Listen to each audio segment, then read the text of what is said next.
Nomor 4 bisa diukur.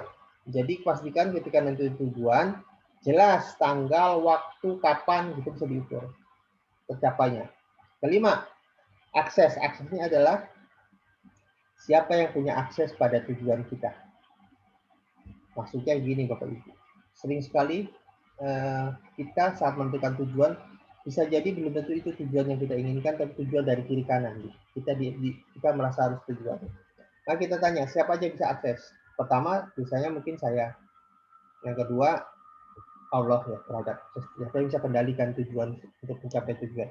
Karena bisa jadi ketika orang yang merasakan tujuan yang dibuatnya bukan karena dia benar-benar mau, gitu, belum tentu dia merasa punya akses pada tujuan tersebut. Dia menjalani saja untuk membuktikan bahwa dia serius mengikutinya, tapi belum tentu benar-benar mau melakukannya. Begitu selesai harmonisasi, duduk, bayangkan diri, katakan tujuan, adakah dalam diri kita yang merasa nggak pas dengan tujuan ini. Misalnya begini Bapak Ibu. Ketika Bapak Ibu ingin mencapai tujuan ini, artinya Bapak Ibu harus kerja lebih keras misalnya. Banyak hal yang harus Bapak Ibu lewatkan, misalnya bertemu anak, bertemu keluarga gitu. Nyaman nggak dengan itu? Tanyakan kembali ke diri kita. Apakah kita siap dengan konsekuensi akan pencapaian tujuan tersebut? Tidak siap, jalankan. Oke, nah selesai itu baru kita telusuri kembali ke takwa. Jadi tadi ini akidah ini adalah alat untuk memperkuat tujuan kita. Langkah berikutnya adalah analisa masa lalu. Analisa masa lalu begini Bapak Ibu. Ketika tujuan yang kita tetapkan ini adalah pernah kita lakukan di masa lalu dan tidak berhasil atau kurang efektif seperti sebelumnya, tanyakan pelajaran apa dari masa lalu yang kita dapatkan. Dan apa yang mau kita kerjakan ke depan. Itu dianalisa ya, gitu. Dianalisa masuk. Jadi apa yang sudah kita lakukan dan apa hasilnya dan pelajaran apa yang kita dapatkan. Maksudnya ada agar kita tidak mengulang lagi yang kesalahan di masa lalu. Kembali di sini ada kalbu lagi. Kenapa kalbu? Karena beberapa orang ketika telah tetapan tujuan, analisa terhadap masa lalu, kemudian akhirnya merasa ragu dia terhadap apa yang mau dicapai. Kalbunya merasa ragu, antara 0 sampai 10 dia turun lagi levelnya. Maka kembali ditanya di sini. Antara 0 sampai 10, antara 0 sampai 10 berapa persen kita untuk mencapai tujuan ini. Clear? Begitu clear, kita buat namanya membangun wacana. Wacana itu apa yang mau kita lakukan. Jadi untuk mencapai tujuan ini sumber daya apa yang kita miliki. Dan sumber daya apa lagi yang belum kita miliki dan ingin kita dapatkan agar mencapai tujuan tersebut. Itu. Nah, kemudian bisakah kita bagaimana caranya memiliki sumber daya yang kita butuhkan? Gunakan apapun yang diperlukan, gunakan ketika menyusun wacana ini, pastikan bahwa kita bersama Allah dan kita yakin bahwa Allah akan membantu kita mencapai tujuan. Ingat Bapak Ibu, misalnya Bapak Ibu nggak punya modal, tapi Bapak Ibu kenal dengan orang yang punya modal. Pertanyaannya bagaimana kita bisa mengenal orang yang punya modal tersebut dan mempresentasikan ide kita. Misalnya itu. Jadi tidak selalu kita tidak punya, kita cari orang yang saya punya dan bagaimana cara mendapatkan dari orang yang punya tersebut. Langkah 5 adalah aktivitas. Aktivitas adalah membuat langkah komprehensif. Di bulan pertama Bapak Ibu ngapain? Januari 2021 Bapak Ibu ngapain? Itu yang mau kita lakukan. Nah, Bapak Ibu silahkan bertanya dulu. Nanti udah itu kita akan lakukan menulis tujuan konsep takwa ini ke dalam tujuan kita. Oke. Sampai ke level ini ada pertanyaan? Boleh dibuka itunya, mute-nya, itu kemudian silahkan Bapak Ibu bertanya. Wah, itu ada yang tidur itu. Siapa yang tidur itu? Oke, silahkan kalau ada pertanyaan sebelum kita nanti nyusun takwa di dalam konsep kita. Gitu. Kalau pertanyaan boleh, saya tunggu 1 menit ya. Kemarin kalau nggak salah latihan 4 kelewat apa memang nggak ada Pak? Latihan 4 itu bentar kenapa? Biasanya kok saya nggak ada nih saya lihat. Sebentar. Latihan 3, oh latihan 4 itu ini Pak. Oh iya benar Pak. Saya salah angka itu berarti Pak. Oh. Benar-benar deh. Benar-benar kelewat baru enggak saya. Iya itu salah angka Pak. Berarti Yang 5 itu 4 ya Pak? yang 5 itu 4. Yang 5 itu 4. Iya. Itu berarti salah angka gitu.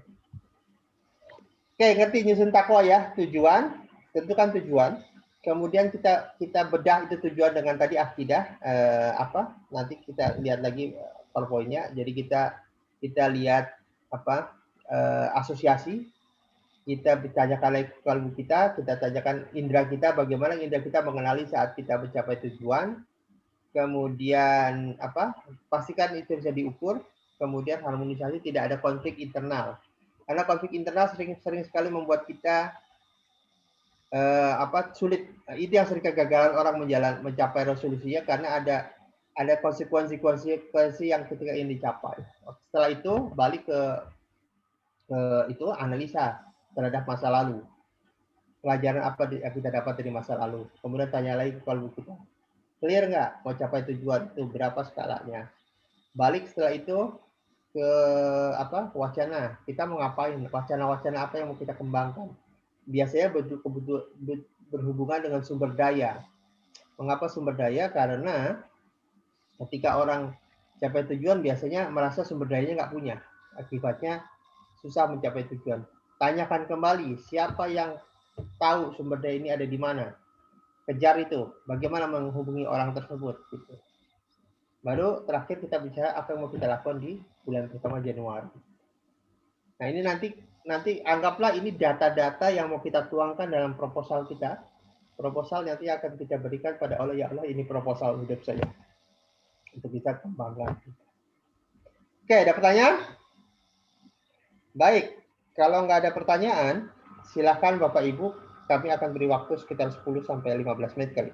Susun dulu takwanya, sediakan kertas dan alat tulis, buat kata-kata yang singkat-singkat aja, kata-kata kuncinya, gitu. Nanti di detailnya Bapak Ibu bisa buat sendiri. Pak Ari, saya tanya. Assalamualaikum. Itu apa dari kemarin saya mendengarkan tujuannya kita itu berbentuk apa ya, berbentuk yang bisa diukur sini. Apakah itu berbentuk angka, harus berbentuk angka seperti itu dan menetapkan hasil. Bisa nggak kita menetapkan tujuan itu yang bukan hasil berbentuk angka yang bisa dihitung seperti itu, Pak? Misalnya apa, Bu? Misalnya saya menginginkan saya meningkat, misalnya mau bikin usaha pengembangan dari usaha ini, misalnya kamarnya, pelayanannya, kan itu tidak ada angka kalau untuk pelayanan, servis. Ya. Intinya gini, gimana kita tahu kita berhasil menyewujudkan tujuan. Bagaimana ngukurnya? Kan harus ukur tuh. Misalnya ibu pengen punya kamarnya 4 atau 5. Atau ibu ingin dapat respon customer kan pakai angka tuh, skala 0 bagus dan sebagainya gitu. Enggak, bukan skalanya, tapi tujuannya Pak. Bukan hasil dari yang kita kerjakan, itu nanti dirasa ya. Skalanya 0 sampai 10. Nah ini yang hasilnya, tujuannya itu, hasil yang dicapai itu, misalnya servisnya saya meningkatkan pelayanan, saya akan tambahkan pelayanan untuk menambahkan misalnya di setiap kamar itu saya akan menambahkan misalnya perlengkapan baca, misalnya seperti itu. Nah itu kan tidak angka. Ya, tanyakan pada ibu lagi, apa yang membuat ibu melakukan itu? Yang kedua ya, tentu kan analisa itu ya Pak. Iya, karena gini Bu, kalau ibu melakukan sesuatu yang nggak bisa diukur, maka nggak bisa dicapai Bu. Jadi ada istilah dalam ilmu tujuan itu, sesuatu yang tidak bisa diukur, dia tidak bisa dicapai. Oh gitu. Jadi kalau terlalu kualitatif ya, sama sepertinya ibu guru kan, ibu guru. Bagaimana tahu ibu dia pintar? Tentu nilai alat ukurnya kan. Karena untuk mengatakan orang gitu kan nggak mungkin dia pintar, terus pintar apa dasarnya? Dasarnya ada nilainya kan. Jadi memang harus diukur. Kalau nggak bisa diukur nggak bisa dicapai Bu. Sesuatu itu harus diukur. Maka pikirkan, maka ibu ingin perbaikan, pikirkan apa? Ujung-ujungnya kalau bisnis bicara omset Bu. Ya. Oh, Ujung-ujung gitu. ya kan gitu. Jadi di sini kan kita berbicaranya tujuan itu sebenarnya hasil ya Pak, hasil yang Ya, akan kita lakukan di dalam ini. ya betul Bu, hasil. Oke. Sama seperti kemarin saya tanya orang-orang, saya buat ini. Saya ingin kualitas hubungan komunikasi saya dengan Allah bagus. Oke. Untuk ukur-ukurnya gimana? Ukur bahwa kita sudah mencapai level yang kita inginkan. Nah, misalnya dia akhirnya membuat ukuran, oh ya misalnya saya bisa tahajud minimal sebulan itu 20 kali atau setiap Sabtu weekend. Itu jadi alat ukur, Bu. Gitu. Jadi alat ukur artinya setiap Jadi bulan minimal setiap kita menentukan tujuan, kita harus ini ya Pak, harus menyiapkan juga alat ukurnya kita untuk ya, keberhasilan di ya betul. Karena tujuan itu. kalau nggak ada itu kita bingung ukurnya. Kita sudah sampai level mana? Gitu. Ukurnya gitu. Itu yang masuk ke dalam nomor 2 dari takwa itu ya Pak? Ya, jadi pertama tentukan tujuan. Ya. Saat kita tentukan tujuan tadi masuk ke akidah tuh. Ada bisa diukur, indera kita tahu, itu yang dimasukkan. Baru setelah itu kita masuk ke level 2 yang analisa dan sebagainya. Oh gitu. Oke Pak, oke. Tadi terlambat, maaf Pak. Ya nggak apa-apa.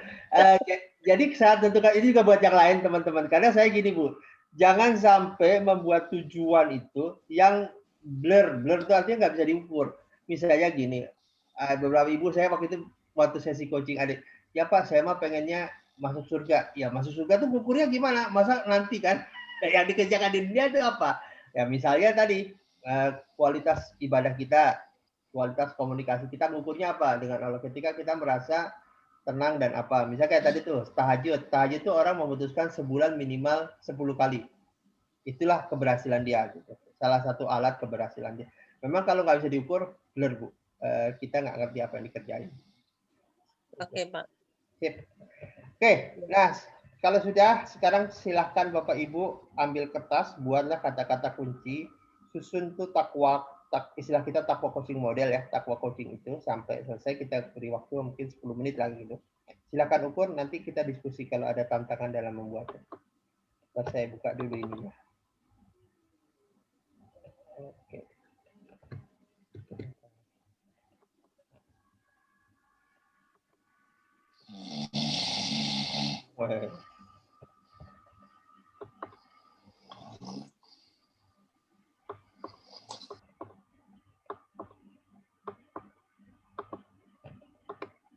Oke, itu saya buka itunya. Bapak Ibu bisa lihat di Zoom-nya. Kemudian silahkan susun 10 menit ya. 10 menit. Kalau ada tantangan silahkan di chat gitu.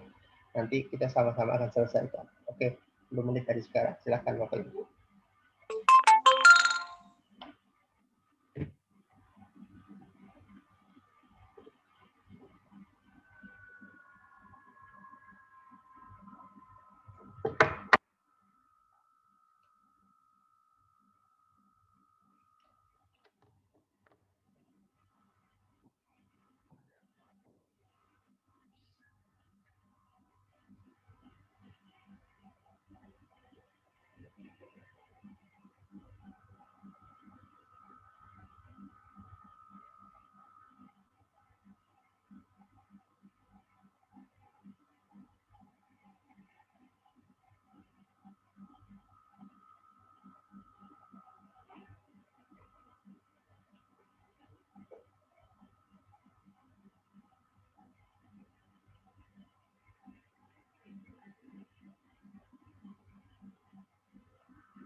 Ikut sama siapa, Pi? Kita. Nah, dia terserah mau ikut apa enggak. Terserah.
Baik, kita selesai ya nyusun itu ya. Mudah-mudahan nggak ada kesulitan. Kalau ada kesulitan boleh diinfo. Jadi kembali tujuan, tujuan kita geser ke kanan, memperjelas dengan konsep akidah.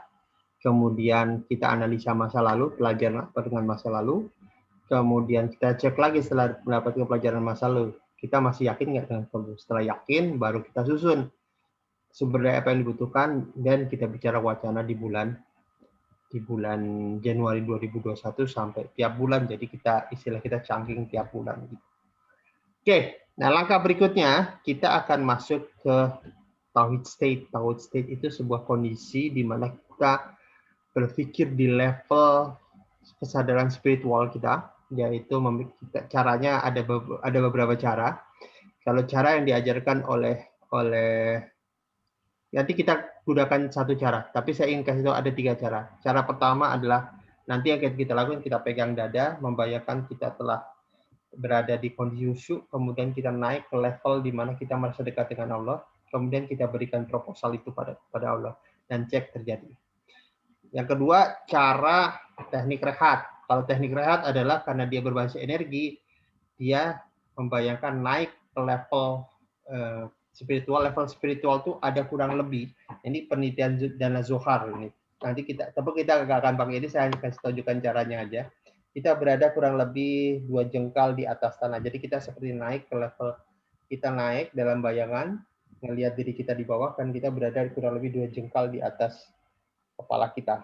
Di situ menurut penelitian, termasuk di quantum touch kita belajar, itu ada level di mana manusia berada sangat dekat dengan level spiritualnya, dan di situ kita bisa bicara dengan secara visual ya, secara imajiner. Ketiga, kita gunakan teknik ketukan. Ini di EFT, di SAFE atau di MTP belajar. Salah satunya adalah memegang ini nih dahi kita. Ini level spiritual kita, megangnya bisa pakai jempol, pakai jari, boleh begini gitu. Dan ini level di mana, tapi by the way ini sebenarnya teknik yang bagus. Kalau Bapak Ibu mau lebih secure hidupnya, 45 detik atau 1 menit pegang di sini nih setiap hari, satu menit gitu. Di sini level spiritual kita. Jadi ketika sentuh di sini kita membayangkan kita berada di kondisi yang sangat dekat dengan Allah, kemudian kita berikan proposal kita. Tapi kita akan gunakan teknik pegang dada saja. Oke, setelah selesai, bayangkan tadi yang kita susun, bayangkan dalam visual saja ya, nanti bayangkan dalam visual saja. Kita buat itu dalam sebuah tulisan, kemudian kita buat semacam proposal. Jadi kita seperti buat proposal, dan dia dalam gambar visual kita, proposal berwarna sesuai dengan warna yang kita sukai. Mau warna biru, warna merah, sesuai kita sukai. Kemudian nanti kita akan bayangkan ada di tangan kita proposal itu, kemudian pegang ke dada kita. Nanti bareng-bareng kita akan lakukan, kita naik ke level spiritual kita. Naik ke masuk ke dalam tauhid state gitu.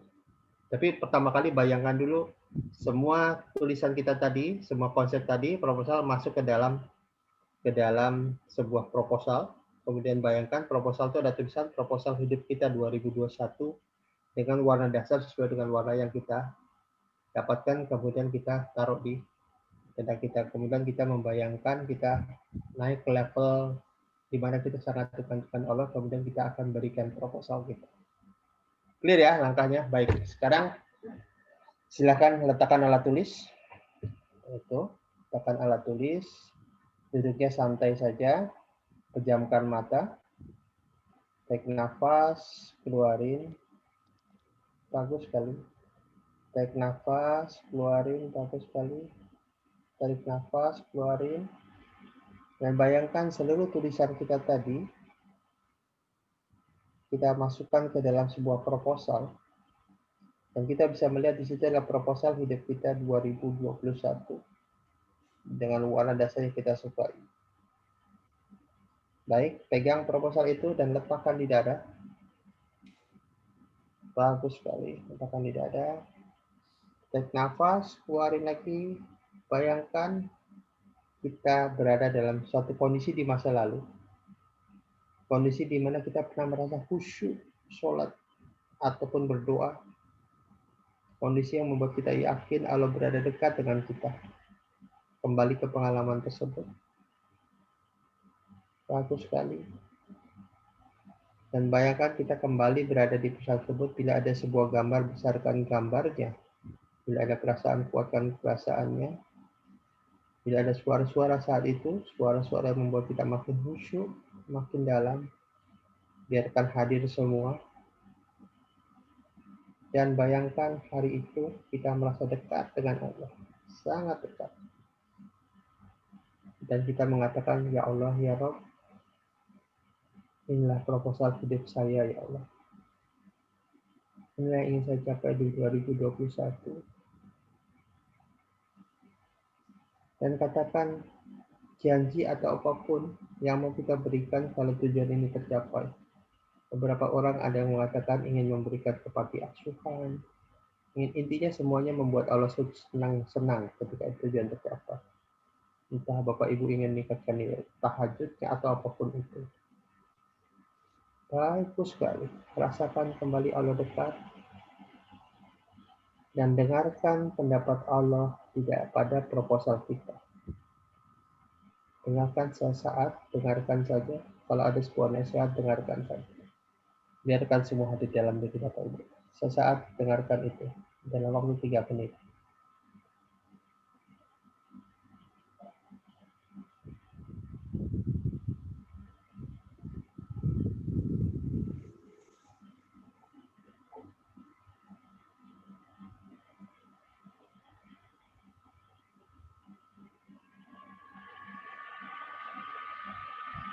Terus kalau berbisik ke dalam diri kita, dan kita tahu bahwa Allah berbicara pada kita dengan caranya, membiarkan hadir ke dalam diri kita.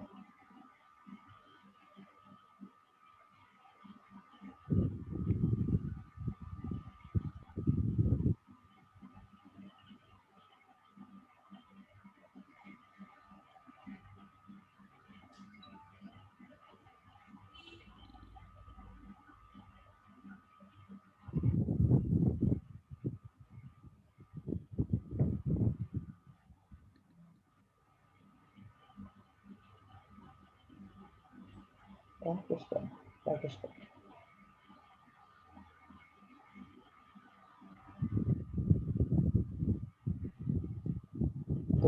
Untuk yang sudah, boleh ucapkan alhamdulillah, tarik nafas, dan kembali ke ruangan. Untuk yang belum, lanjutkan saja.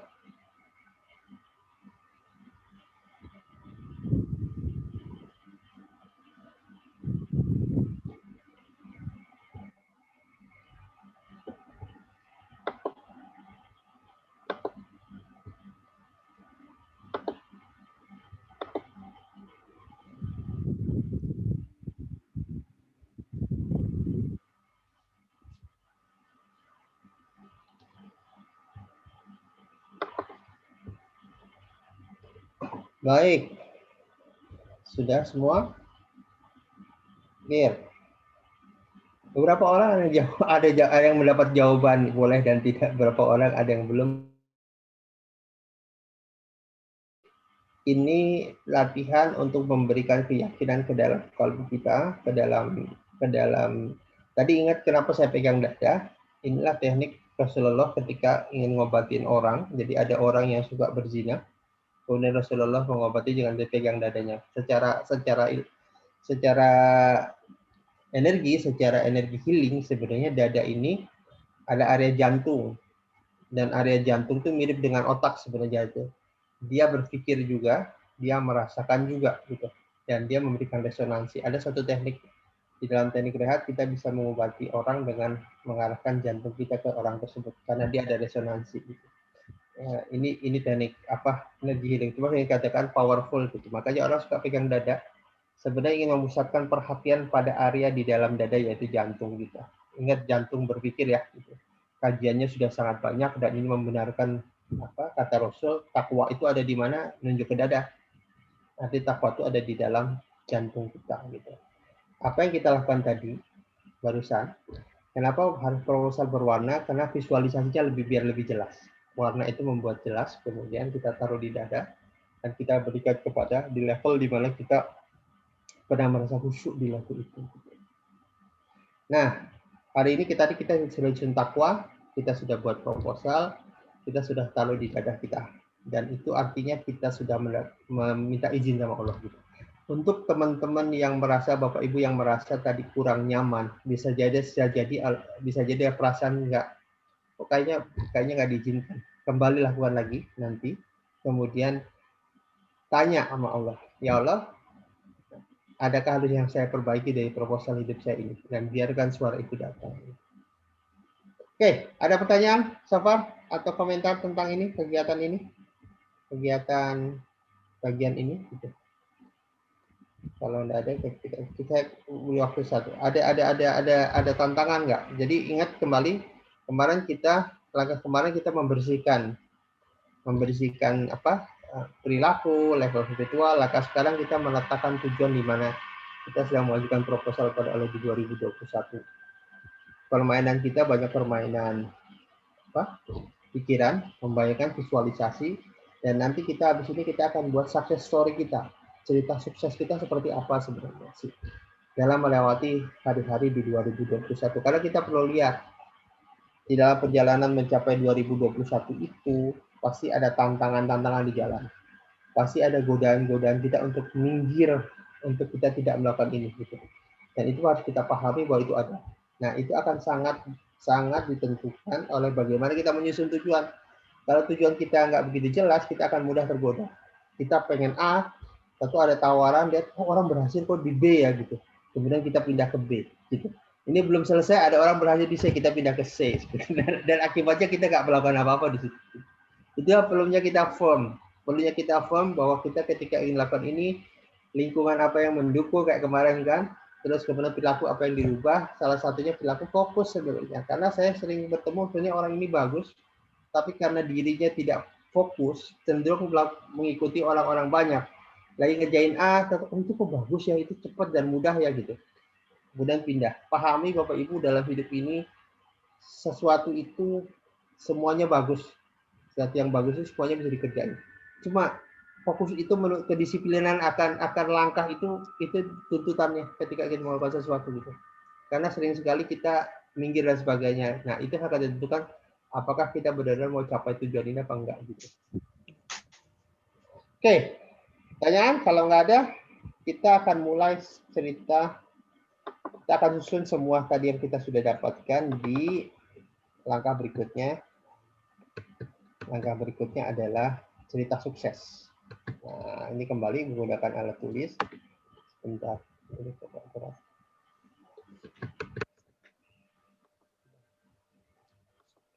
Gunakan alat tulis.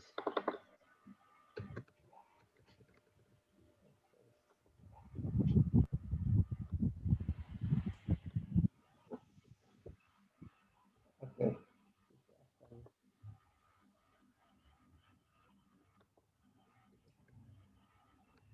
Tadi sudah. Oke. Ini Bapak Ibu, kita akan buat cerita sukses pencapaian kita.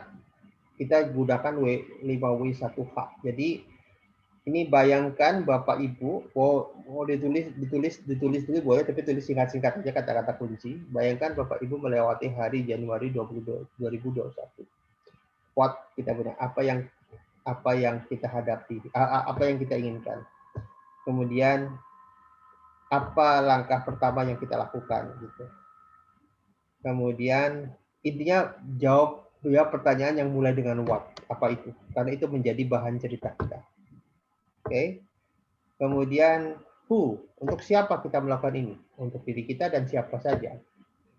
Intinya siapa saja yang punya dampak, dampak ketika kita sampai tujuan ini. Dan ketiga bisa juga who itu adalah tentang tantangan, siapa biasanya menghalangi kita untuk mencapai tujuan dan bagaimana kita cara melewatinya. Itu nanti masuk ke wow gitu. How ya. When, kapan kita menginginkan tujuan ini tercapai? Kemudian why, kenapa tujuan ini tercapai? Kenapa Bapak Ibu inginkan tujuan ini tercapai? Where-nya di mana? Nah, kita ketika masuk how, bagaimana kita mencapainya? Bagaimana kita melewati tantangan demi tantangan untuk ke dalam yang kita hadapi di jalan gitu. Itu tulis dulu UI1H. Setelah itu susun semuanya dalam bentuk cerita.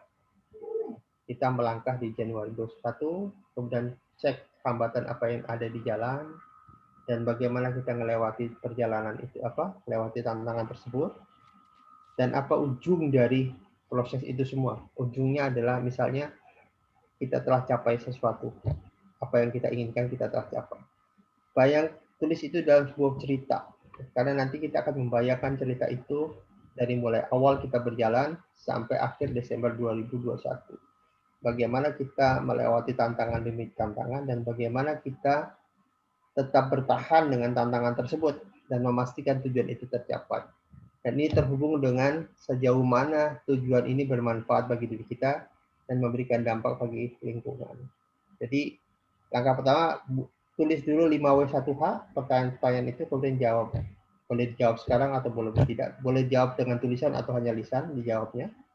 Setelah itu susunlah semua data itu menjadi sebuah cerita sukses. Nah, ingat dalam cerita sukses harus ada tantangan-tantangan yang ada di depan. Tantangan-tantangan kita lewati ketika kita melewati prosesnya mencapai tujuan. Untuk apa? Untuk memastikan bahwa kita tahu apa yang akan kita hadapi. Kita tahu bagaimana mengatasinya, minimal punya planning gitu.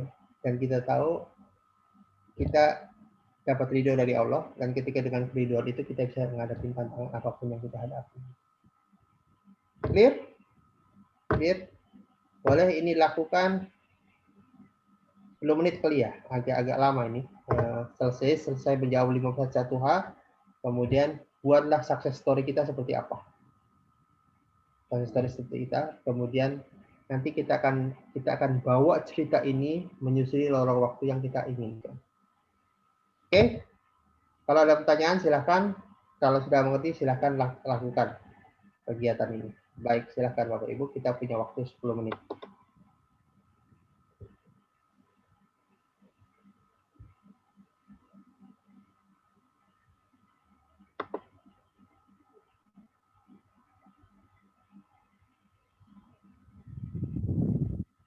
Oke.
Baik, sudah semua ya gitu.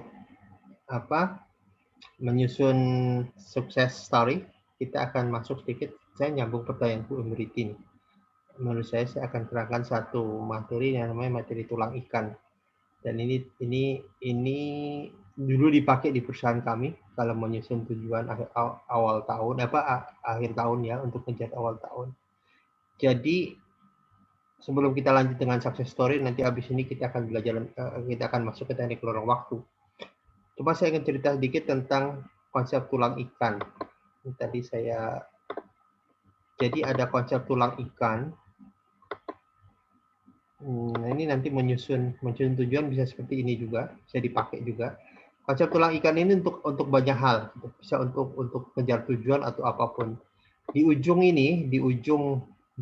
yang kita mau setelah selesai takwa dan semuanya, di ujung area itu adalah tujuan yang mau kita inginkan. Misalnya kita ngejar 2021, tujuannya apa?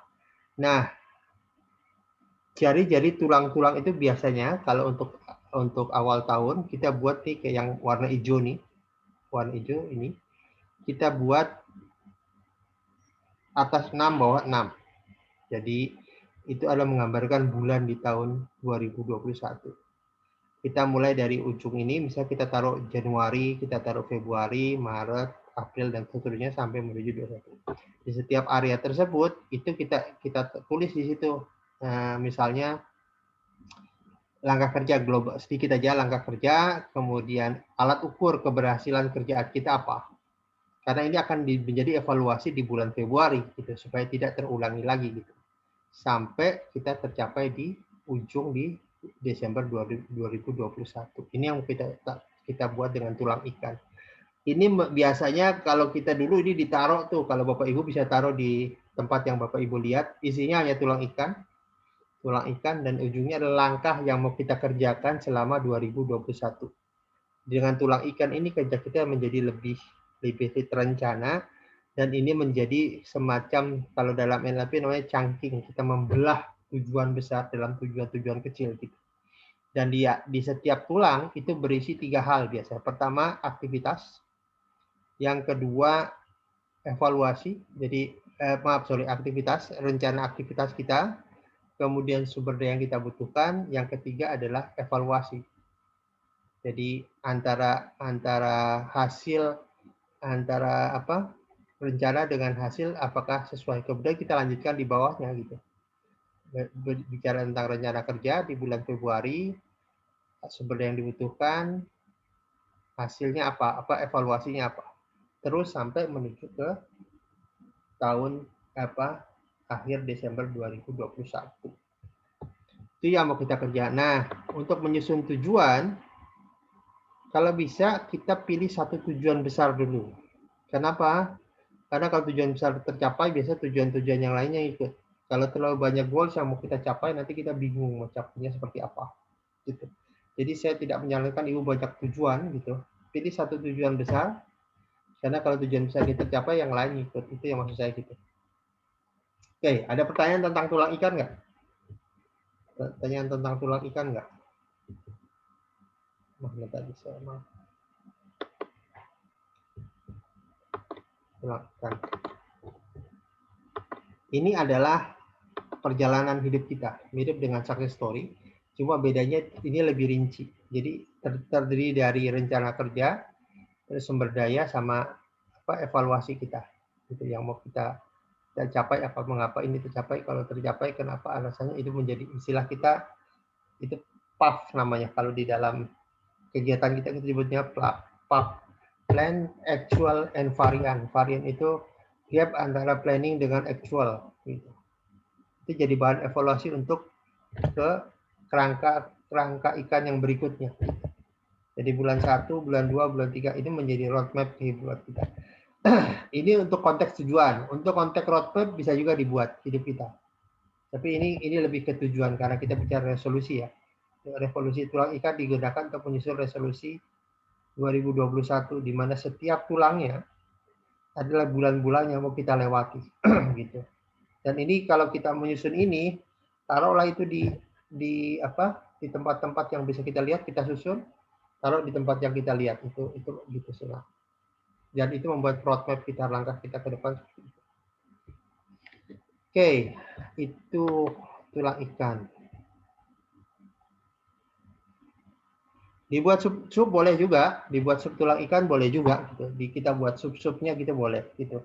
Selama pastikan tulang ikan ini biasanya tidak terlalu detail, tapi kalau Ibu mau buat detail boleh gitu.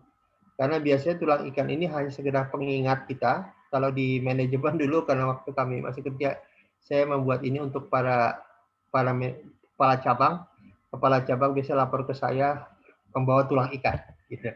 Tulang ikannya seperti apa kita diskusikan gitu setiap awal tahun. Jadi ini ditempel di mana di tempat yang bisa kita lihat. Dan saya kalau menengok ke cabang dulu itu diskusi awal cabang udah sampai mana tulang ikan ini dibuat dan apa hasilnya, itu yang mau kita jadi alat evaluasi kita kerja. Jadi Bapak Ibu juga bisa menggunakan tulang ikan, nanti taruh di gambarnya di tempat di mana Ibu bisa lihat setiap hari, dan itu jadi alat kita evaluasi di setiap hari. Dengan tulang ikan ini memastikan kita on track hidup kita di 2021. Oke, pertanyaan ini? Baik, kalau nggak ada, kita masuk ke latihan terakhir. Latihan terakhir kita sebut time tunnel atau lorong waktu. Nanti bareng-bareng kita lakukan, gitu. Jadi ini ibarat Bapak Ibu masuk ke sebuah lorong, gitu. Nah, bayangkan lorong itu, di dalam lorong itu ada gambar, ada gua di situ, di kiri kanan ada tulisan-tulisan ibarat kita masuk ke lorong orang-orang zaman dulu, di mana orang zaman dulu orang suka menulis dan melukis di gua, gitu. Jadi di dalam gua, dan guanya beri warna guanya itu nanti dengan warna yang kita sukai, warna yang kita sukai. Nah, yang menarik di setiap perjalanan itu kita bisa memperhatikan gambar-gambar di kiri dan kanan kita. Kita lihat ke kiri misalnya bagaimana kita melewati hari-hari dari 2021. Kita melihat kita sedang menyusun planning, kita bisa lihat bagaimana kita membuat aktivitas, kita bisa lihat bagaimana kita melewati tantangan demi tantangan, tapi kita keep going, keep moving, keep forward, kita moving forward ke depan, dan ujungnya menemukan tujuan yang kita dapatkan. Ini namanya dari lorong waktu. Kita akan lakukan bareng-bareng. Tapi nanti kalau Bapak Ibu bisa lakukan setelah ini, Bapak Ibu bisa lakukan sendiri. Membayangkan ada tantangan, ada cerita sukses, ini adalah lorong sukses kita. Kita menyebutnya masuk ke time tunnel. Oke. Baik. Kita buat. Oke, kembali. Duduk sebentar, letakkan alat tulis. Sekarang Bapak Ibu, saya ingin Bapak Ibu cari tempat yang santai. Duduk. Agak nyender, nggak apa-apa. Ya. Kita akan masuki lorong waktu. Kita akan masuk time tunnel. Ya. Lorong waktu, di mana lorong waktu inilah perjalanan hidup kita. Baik. Tarik nafas, keluarin. Tarik nafas, sekali lagi keluarin. Tarik nafas, keluarin, pejamkan mata, rasakan kehadiran kita di ruangan ini. Rasakan kaki kita yang menempel.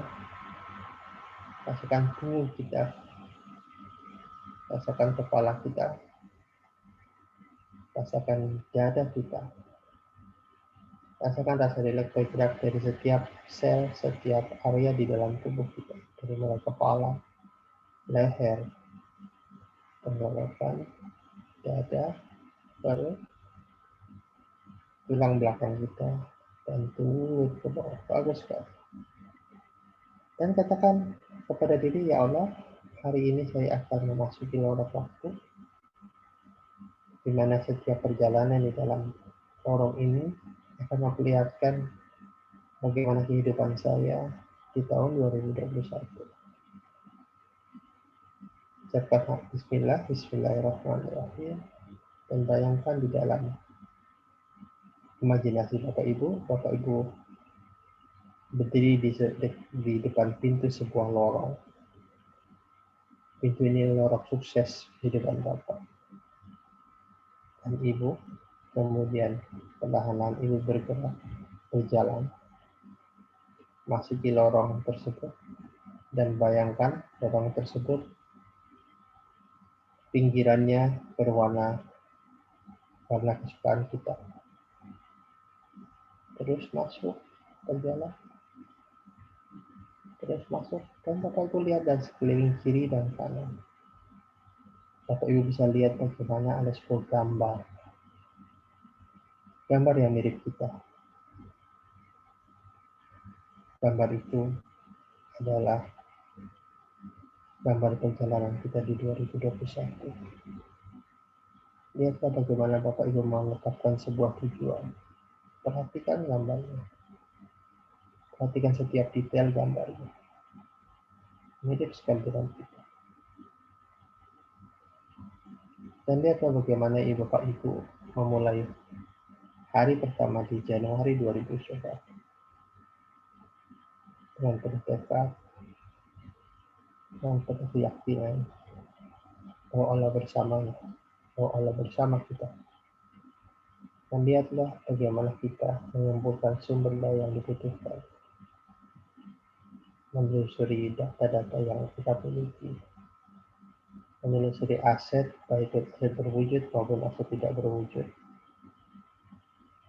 menelusuri aset baik yang berupa harta maupun aset berupa teman-teman, jaringan, atau apapun yang kita miliki. Dan perhatikan saja bagaimana Bapak Ibu merancang aset-aset tersebut menjadi sebuah kekuatan dan sumber daya dalam hidup. Dan hari pun berjalan. Bapak Ibu terus masuk ke lorong. Dan perhatikan ketekunan, keseriusan. Tetap fokus Bapak Ibu melewati hari demi hari. Dan perhatikan bagaimana tantangan yang dihadapi. Kadang hanya tantangan kecil. Dan kadang tantangan besar. Dan perhatikan saja di gambar tersebut. Tantangan besar sekalipun tidak mampu menghentikan Bapak Ibu.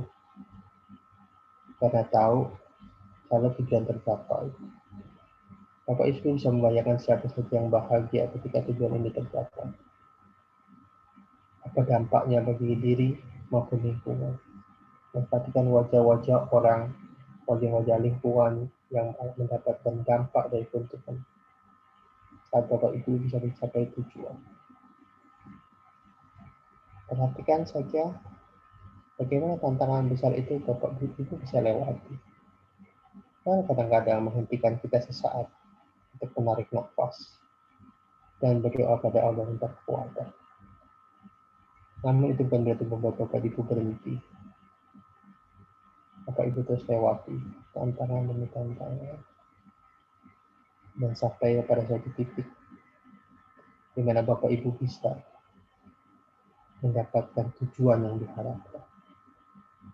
Di ujung gua ini Bapak Ibu tarik nafas dan mengucapkan Alhamdulillah ya Allah. Saya mendapatkan pengalaman bahagia ini. Semua karena izin-Mu ya Allah. Dan Bapak Ibu menengok ke belakang sesaat. Menyerap semua pelajaran selama perjalanan. Ya, perjalanan ini akan saya bagikan kepada anak-anak dan cucu-cucu saya. Bahwa dalam hidup itu memang ada tantangan dan berat. Tapi yakinlah, jika Allah bersama kita, maka tidak ada lagi hambatan untuk menyelesaikan tujuan ini. Bagus sekali. Dan Bapak Ibu menatap keluar di ujung pintu lorong. Inilah pintu kebahagiaan. Inilah Bapak Ibu yang baru. Bapak Ibu yang mempunyai perilaku yang luar biasa. Bapak Ibu mempunyai mental luar biasa. Sehingga bisa melewati tantangan demi tantangan. Dan dari titik inilah Bapak Ibu melangkah. Titik di mana Bapak Ibu bisa membayangkan, titik di mana Bapak Ibu bisa merasakan, titik di mana Bapak Ibu bisa mendengarkan semua kebahagiaan yang Bapak Ibu dapatkan. Bagus sekali. Dan letakkan posisi bayangan ini di posisi bayangan yang kemarin kita. Di mana Bapak Ibu waktu kecil. Letakkan posisi bayangan itu di situ dan dengan cara itulah Bapak Ibu akan mengingat kondisi hari ini. Inilah kondisi di mana Bapak Ibu bisa mendapatkan tujuan yang diharapkan. Dan kalau Bapak Ibu bisa membayangkan, maka Bapak Ibu sudah mewujudkan. Karena manusia bisa mewujudkan apa yang bisa dibayangkan dalam diri. Bagus sekali. Katakan kembali alhamdulillah. Dan katakan, ya Allah, dari titik ini, dari titik mental inilah saya akan melangkah di Januari 2021. Dengan izin dan ridho-Mu, saya akan melangkah, membuat perubahan bagi diri dan lingkungan. Bagus sekali. Rasakan rasa bahagia, rasakan berkah dan tidak ada dalam diri Bapak Ibu. Bagus sekali. Rasakan sesaat kenikmatan ini, dan bila sudah siap, boleh kembali ke ruangan.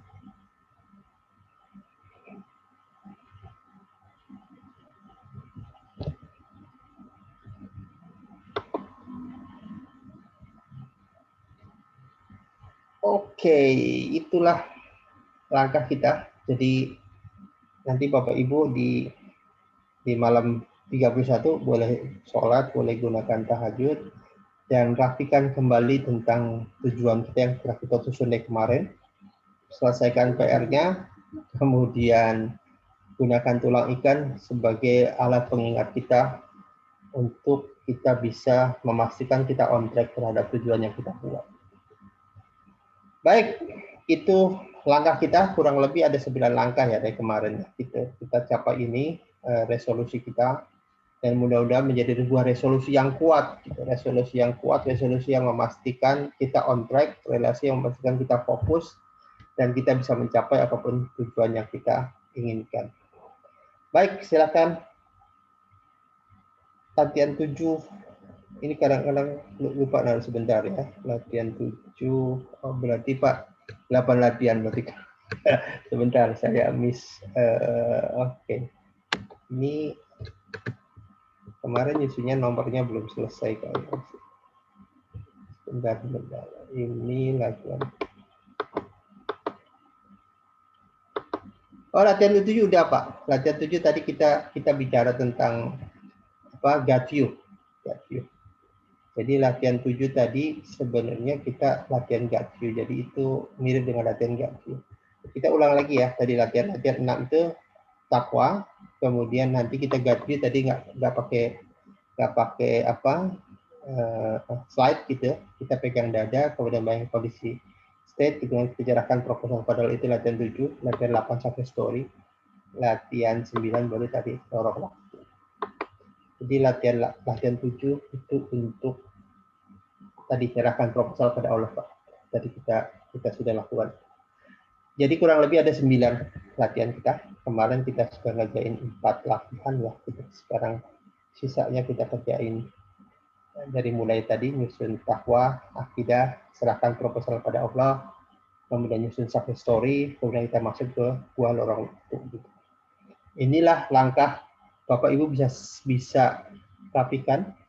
Bapak Ibu bisa rapihkan kembali nanti catatan ini, selesaikan ini sebelum masuk ke Januari 2021, dan tulang ikan menjadi panduan Bapak Ibu untuk memastikan Bapak Ibu on track. Jadi kita tuh sebenarnya Bapak Ibu boleh mengevaluasi kegiatan kita setiap pekan, setiap minggu, ataupun setiap bulan gitu. Tapi saya biasanya per pekan. Jadi nyusun tulang ikannya boleh terserah Bapak Ibu. Mau buat di 12, mau dibuat 52 boleh. Ada orang nyusunnya per minggu. Evaluasi kemudian melangkah, mau buat bulanan boleh, itu kembali ke kita. Kita sendiri nyamannya di mana. Tapi memang memastikan kita hidup dengan planning itu menarik Bapak Ibu. Karena orang kalau nggak dibuat dari planning, sebenarnya dia akan ngambang Pak. Kalau kita nggak buat planning, kita planningnya di dalam pikiran aja, percayalah itu. Kita akan ngambang itu, percaya gitu. Karena kita mudah tergoda nih Pak. Goda di jalan itu banyak banget gitu. Kita mudah tertarik kiri kanan gitu. Dan kemarin saya cerita teman-teman saat properti, kemudian saya bermain di properti juga ya, bersama teman-teman di broker dan sebagainya. Saya pikir properti kita jelek. And yet kemarin 2 minggu kemarin awal Desember itu teman closing, dia broker agent ya, closing di 18 miliar. Dan itu membuat kita bengong Pak sebenarnya. Karena gini, kita jual rumah yang nilainya 1M, kan di broker ya, 1M, 1,5M gitu. Lama banget dari mulai itu kan.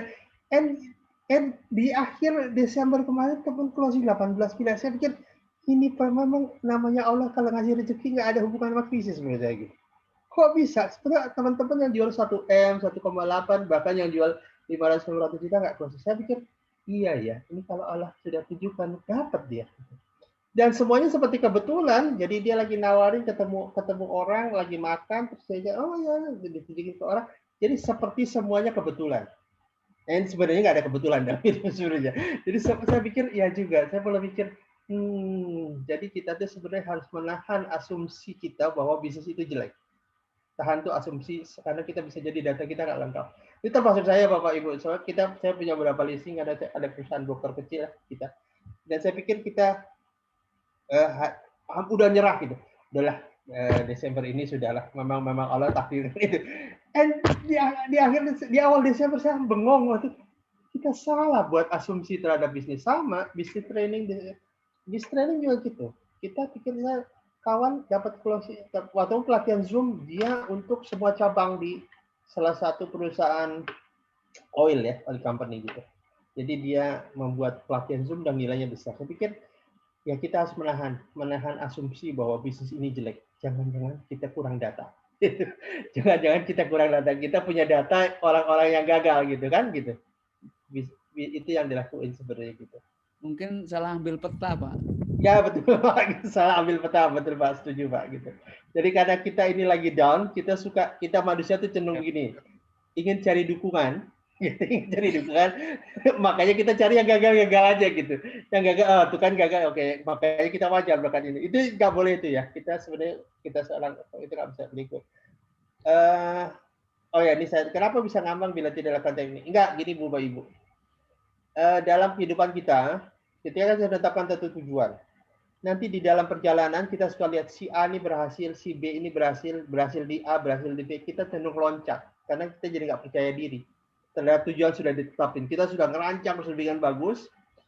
Hanya satu, si itu berhasil tuh di asuransi kemarin dia dapat closing misalnya berapa puluh juta gitu, mulai goyah tuh kita kerjain apa enggak gitu.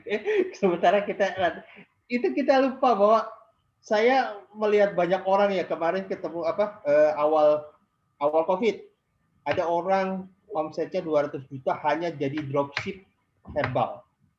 Saya pikir apa aja punya potensi besar, mau herbal kayak, mau properti kayak, mau apa. Kuncinya sebenarnya bukan di bisnis apa, tapi kita yang melakukannya sebenarnya, bukan tentang bisnis apa gitu. Itu penting Bapak Ibu. Jadi kenapa tadi Bung Ngambang ya karena kita firm, kita akan kerjakan ini. Bahwa ada orang berhasil di properti, ada orang berhasil di herbal, ada orang, yaitu pilihan-pilihan. Yang paling penting kita yakin nggak apa pilihan yang kita jalankan apa bisa menghasilkan uang nggak gitu, bisa menghasilkan perubahan pada diri kita nggak? Karena waktu saya kemarin ke Kerawang tuh sama teman-teman kegiatan. Di Kerawang itu hotel terbesar itu cuma berapa dan pada sepi karena kegiatannya sepi. Tapi ada satu hotel yang punya jaringan dengan instansi. Dia tidak pernah merasakan sepi. Kenapa dia bangun instansi? Ya itu, karena dia punya jaringan, dia bangun jaringan kan. Jadi instansi selalu ada event ke sana. Jadi COVID memang di Maret dia kena, tapi April sudah kembali di cover. Jadi di saat orang-orang punya penginapan amburadul, dia enggak gitu. Nah ini kembali pada konsistensinya. Kalau alam doanya bagus apa enggak, yang jelas itu selalu ada kemudahan di antara kesulitan kembali ya. Itu yang kita kerjain. Oke, ada pertanyaan? Kalau enggak ada, silakan. Mungkin fokusnya harus 100% ya Pak Ari, nggak boleh pasang kayak kacamata kuda gitu Pak ya. Iya Pak, gini Pak, kenapa tadi saya tetapkan kalau tetap tujuan satu. Nggak tergoda sama Pak Ari. Apalagi di Pak Agus juga kan pensiun ya, teman-teman yang pensiun yang gitu Pak. Iya. Jadi dia udah keluarin modal, udah banyak, udah siap mau jalan, kemudian kayaknya ini bagus ya. Stay gitu. Makanya saya bilang ke teman-teman, terutama yang PHK, yang pensiunan, stay. Sebelum kita menentukan tindakan, sebelum ngeluarin duit buat modal, susun ini dulu deh, susun rencana kerja, visi secara bayangan. Nanti uang udah keluar malah nggak jalan itu. saya pernah punya kawan itu bisnis 4, kalau setiap bisnis dia modal dulu karena mungkin duitnya ada ya. Tapi satu pun nggak ada yang jalan sampai hari ini. Saya bilang kenapa? Yang itu karena nggak pernah nyusun planning sebelum mulai. Jadi saya jangan keluar duit dulu, nyusun planning dan nyaman nggak gitu dengan kembali tentang kemarin kita ngajak orang itu no clarity, tidak ada kejelasan. Jadi kita udah nyusun beli semuanya, tentu kayaknya nggak nyaman deh bisnis ini ya, itu bahaya. Jadi pikirkan sebelum keluar uang gitu, karena ini konteks bisnis ya. Kalau konteks bisnis jangan pernah keluarin modal dulu sebelum kita yakin kita langkahnya. Dalam hidup juga untuk yang lain juga gitu sih. Ya. Pastikan kita on track, pastikan kita memastikan mengapa kita melakukan ini gitu. Karena kita nggak pernah bisa firm, cenderung mudah diloncat. Sekarang itu pilihannya banyak. Kalau Bapak Ibu gabung di grup WA grup itu, tiap orang ngelawanin bisnis baru, ada reseller bidang apapun ada gitu. Jadi kita mau ikut yang mana gitu, itu pilihan. Tapi saya cenderung dalam konteks bisnis ya, saya ke Bapak Ibu, saran saya ikutlah bisnis yang Bapak Ibu punya hobi dan senang di bidang itu. Jangan lupakan orang lain di itu pasti akan ketemu jalannya. Mengapa? Kalau Bapak Ibu suka dengan bisnisnya, Bapak Ibu mau belajar, mau biar lucu, mau beli buku untuk pelajari. Kalau bisnisnya nggak suka, boro-boro mau belajar, kita cenderung nyari duitnya aja. Pasangi kalau bisnis tidak jalan dengan passion, walaupun hari ini dapat duit ya harga itu doang biasanya dapatnya nggak panjang. Karena dalam bisnis itu yang perlu dikejar itu sustainable, jadi income yang terus datang gitu, bukan hanya sekali dapat besar gitu. Itu yang paling, makanya bisnis dengan passion itu bagus gitu. Bisnis dengan, karena saya lihat sekarang apa aja berhasil kok, orang jual herbal berhasil, jual properti berhasil, semua ada kalau kita mau lihat keberhasilan. Tapi kalau kita cenderungnya fokus pada COVID, pada ini, akibatnya kita fokus kegagalan itu. Kita melupakan, kita skip data-data orang berhasil itu. Dan itu kejadian saya lihat luar biasa itu sebelum saya. Kemarin saya surprise juga, orang bisa closing di rumah 18 miliar itu kita bengong-bengongnya. Gila, jual 1M aja susah. Ini gila juga ya. Kita nggak tahu apa yang terjadi dengan hidup itu. Karena Allah punya rezeki untuk orang kan gitu. Itu luar biasa. Dan itu memang unpredictable. Jadi bukan ya, kembali ya. Bisnis itu kembali saya cerita be do have ya. Be kali 2 saya dengan have. Jadi do itu banyak, tapi be itu tentang diri kita, apa yang kita pikirkan, apa yang kita rasakan, pengetahuan apa yang kita punya, itu lebih penting dibanding do. Setelah itu baru do. Tapi do without being yang pas gitu, nanti ujungnya yaitu banyak warawiri pengetahuan, warawiri informasi, akibatnya kita nggak fokus pengerjaan apa. Dan ini juga evaluasi buat saya, buat Zokah juga, buat beberapa orang juga, dari evaluasi kita sering sekali tertarik kiri kanan, jadi nggak mau fokus karena kita dibuai oleh konglomerat. Jadi kita tuh berpikir bahwa bisnis berbasis konglomerat itu bisnis yang bagus. Konglomerat itu artinya bisnis A, bisnis kita punya 5 bisnis gitu. Itu dipikir begitu. Padahal nggak selalu juga. Beberapa orang ada yang fokus bisnisnya dan menguntungkan. Punya 5 bisnis, duit modal yang nggak banyak, kita malah bingung, pusing mikirin 5 hal gitu. Itu malah itu, duit nggak dapat, malah pusing sendiri dapatnya gitu. Belum uang ketarik ke kiri kanan kan gitu, karena bisnis itu maksudnya jangan lakukan itulah gitu. Pilih satu, insya Allah ada ruang gitu, ada ruang keberhasilan kita. Kecuali Bapak Ibu memilih bisnis yang memang sudah mati, misalnya bisnis pager. Bisnis pager itu jangan dilakuin, itu bisnisnya sudah habis, sudah selesai industrinya. Tapi ketika masih ada orang berhasil di bisnis itu ada bisnisnya punya potensi tumbuh. Oke, ada pertanyaan lagi tentang ini? Oke. Saran nih Bapak Ibu, nanti kalau nggak sekarang rapikan itu latihan 1 sampai latihan 9 gitu. Kemudian lakukan itu dan pastikan perjalanan tadi itu di lorong waktu itu, memastikan kita fokus on track. Jadi kecuali Bapak Ibu punya sumber daya yang besar, punya tim yang banyak, Bapak Ibu boleh kerjakan di sama satu hal. Tapi kalau sumber daya kita tidak banyak, fokuslah di satu hal. Karena saya ngelihat hari ini COVID ini mendapatkan pelajaran bahwa satu, bagi saya orang itu penting. Berpikir orang itu penting, karena berpikir down itu tantangan, karena itu membuat kita malas melangkah. Yang kedua, percayalah, ini kembali spiritual ya, percayalah ada rezeki kita untuk untuk kita lah, rezeki Allah untuk kita ya. Kita harus berpikir seperti cecak lah. Cecak itu kan nggak ngapa-ngapain. Maksudnya cecak itu rezekinya nyamperin Pak. Nyamuknya nyamperin, semua nyamperin gitu.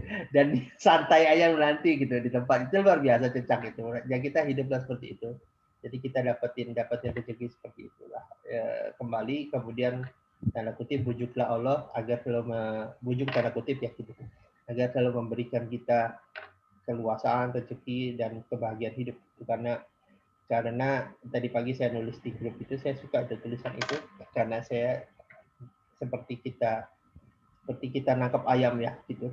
Ayam itu tidak perlu dikejar, tapi kasih makanan dia nyamper gitu. Nah, makanan rezeki itu sedekah gitu. Sedekah, istighfar itu makanannya rezeki. Karena dengan beri itu insya Allah kita akan menarik hidup kita lebih banyak. Makanya di dalam neurological level yang kemarin tugas salah satunya ada apa yang bisa membuat Allah itu mendukung tujuan kita secara spiritual. Oke, pertanyaan? Seperti orang mancing ya Pak Ari ya. Ya, betul Pak. Kalau enggak, kalau cuma kail doang ya. Iya. Nggak ada yang nyamperin. Iya. Makanya Ali bin Abi Thalib bilangnya gitu kan. Kata Ali, pancinglah rezekimu dengan sedekah. Jadi umpannya itu sedekah gitu. Nah, cuma sedekah ini kan bentuknya macam-macam ya. Tidak harus selalu uang. Bahkan saya cerita sedikit teman-teman tunanetra. Ada Pak ini nggak ada. Ada satu tunanetra Pak ingin umroh. Dan dia tiap hari konsisten dia infak. Infaknya berapa aja, kadang punya 1.000, kadang pokoknya infak. Setiap infak dia niat, ya Allah, ini uang umroh saya. Itu kurang lebih setahun kurang. Dia masuk ke masjid, dikenal di masjid orang itu, dan kok ada kebetulan masjid punya dana buat umroh, ngasih ke orangnya nggak bisa. Dan yang ada dia. Kalau kita pakai kebetulan ya, tapi sebenarnya dalam hidup nggak ada kebetulan, gitu kan? Dan dia bisa berangkat umroh. Nah, dan Pak Barudin salah satu kawan kita itu berangkat haji. Kok dilalat ketemu lagi ngisi pengajian tunanetra, berala ada timnya Ustadz Adi Dayat ya. Nah, tentu dia dapat umroh, dapat haji ya. Apakah kebetulan? Nah, kita nggak bicara kebetulan gitu. Semua itu nggak ada kebetulan, semua itu berhubungan dengan doa, iya kan? Doa, sedekah dia dan sebagainya. Jadi nggak ada kebetulan. Makanya ketika waktu saya berdiskusi tentang law of attraction, law of attraction itu hukum tarik menarik, berpikir positif akan tarik positif. Orang itu, Allah itu bisa membawa orang-orang yang punya akses terhadap tujuan. Makanya salah satu, mungkin nanti kalau Bapak Ibu ikut eksperimen istighfar, salah satunya ada gini, percayalah insting kebaikan. Jadi kalau kita lagi jalan nih, tentu ngelewat rumah teman kita, ada tulisan mampir, ikutin Pak, mampir. Siapa tahu ada rezeki di situ. Mampir aja, say hi gitu, kemudian gitu. Lagi jalan, nunggu apa, ada orang sebelah kita, terus ada dalam hati kita, sapa Pak, sapa orang itu. Karena saya pernah dapat, walaupun nggak gede nilai pelatihannya, tapi pernah saya dapat lagi nungguin anak saya di dokter. Saya ngobrol, ada dalam hati, saya biasanya jarang nyapa orang gitu. Tapi sambil ngobrol, dia baca-baca, saya sapa, ngobrol-ngobrol di mana lama-lama saya dapat proyek. Kerja bolehnya nggak gede, tapi lumayan saya indikasikan, iya itu insting kebaikan tuh di situ sebenarnya.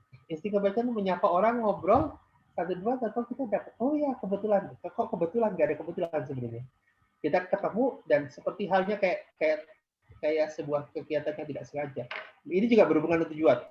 Jadi salah satu, dan ini kaitannya dengan riset sebenarnya, itu riset di Inggris di 8 tahun tentang rak faktor. Orang beruntung itu mengikuti insting kebaikan.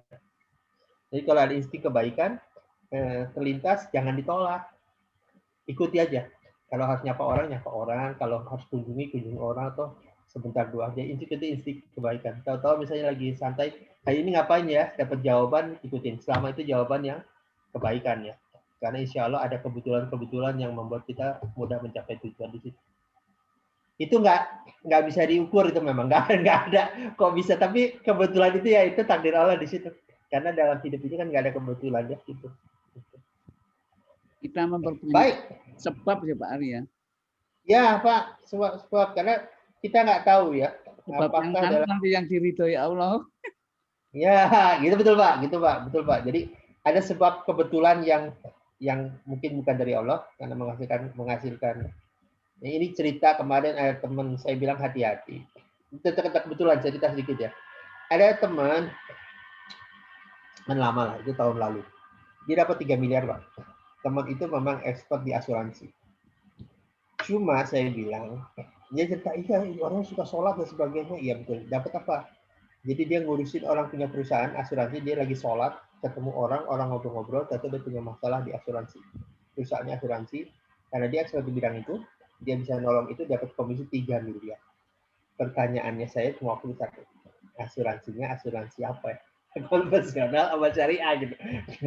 Kalau itu sebuah kebaikan, itu oke, kita harus ukur dulu sebenarnya. Kalau ujungnya menjadi riba jadi masalah, itu bisa jadi bukan pertolongan Allah itu. Itu ujian Allah gitu kan gitu. Ya itu sebenarnya gitu. Tapi ada juga kejadian yang nilainya kecil. Jadi kemarin teman-teman terinspirasi kita sholatnya dulu. Itu makanya ya, dapatnya asuransi itu belum sebuah yang benar. Bisa jadi itu jebakan. Makanya sebenarnya insting kebaikan. Insting kebaikan itu insting yang diridhoi Allah ya. Itulah sebuah kebaikan. Karena dalam hidup ini ada ujian juga, Pak. Sama seperti hanya orang menyolong motor. Tahu kok terbuka ruang dan memudahkan dia nyolong motor gitu kan gitu. Itu juga sebuah ujian gitu. Jadi itu juga ujian. Jadi jangan dikira sebuah insting itu, sebuah peluang itu selalu bagus, enggak. Kita harus nilai ini peluang dari Allah apa enggak. Peluang dari Allah jelas bersih, jelas diridhoi Allah, langkahnya sesuai dengan apa yang Allah sukai. Baik, Bapak Ibu, alhamdulillah 2 hari ini kita sudah belajar dan saya ingin menyebarkan ilmu ini, nanti kita akan buat itu disebarkan ke banyak orang dan mudah-mudahan apa yang kita pelajari Bapak bisa lakukan dan hidup kita menjadi lebih baik ya, lebih banyak perubahan di 2021. Kita tutup dengan kafaratul majelis. Subhanallah wa bihamdika wa Assalamualaikum warahmatullahi wabarakatuh. Waalaikumsalam warahmatullahi wabarakatuh.